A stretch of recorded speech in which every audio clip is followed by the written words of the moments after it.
প্রধান উপদেষ্টার কাছে প্রতিবেদন জমা দিতে রাষ্ট্রীয় অতিথি ভবন যমুনায় গেছেন গণমাধ্যম সংস্কার কমিশনের সদস্যরা। এই মুহূর্তে যমুনার সামনে আছেন সহকর্মী নাজমুস সালেহী। সরাসরি যাচ্ছে সেখানে। সালেহী,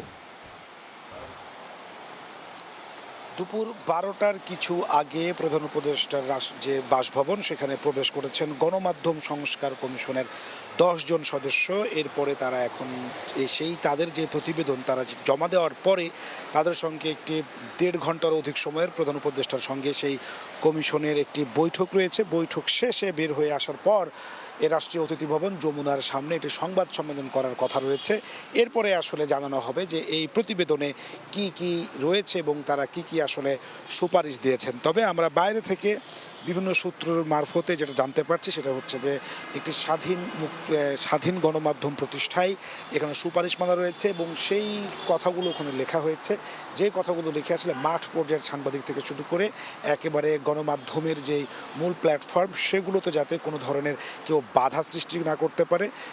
বাংলাদেশে একটি ব্যাপার আসলে বিভিন্ন সময়ই আলোচিত হয়ে থাকে, সেটি হচ্ছে যে যখন যে সরকার ক্ষমতায় আসে গণমাধ্যমকে তিনি সেভাবে নিয়ন্ত্রণ করার চেষ্টা করেন, এরকম অভিযোগ কিন্তু রয়েছে।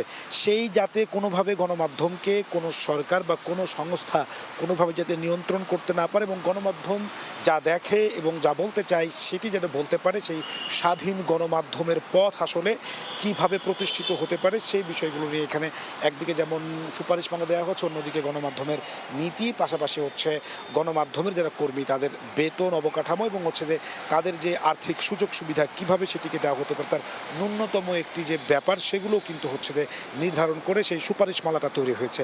এক্স্যাক্ট বা নির্দিষ্টভাবে এই মুহূর্তে আসলে বলা যাচ্ছে না তারা কত দফার সুপারিশমালা জমা দিয়েছেন। তারা জমা দেওয়ার পর প্রধান উপদেষ্টার সঙ্গে তাদের প্রায় ১.৫ ঘন্টার একটি বৈঠক আছে। বৈঠক শেষে সাংবাদিকদেরকে এই বিষয়ে আসলে অবগত করা হবে। আমরা সেই তথ্য তখন দর্শকদের জানিয়ে দিতে পারবো। এই ছিল আমার কাছে রাষ্ট্রীয় অতিথি ভবন যমুনার সামনে থেকে সর্বশেষ। সরাসরি যুক্ত ছিলাম রাষ্ট্রীয় অতিথি ভবন যমুনার সামনে থেকে।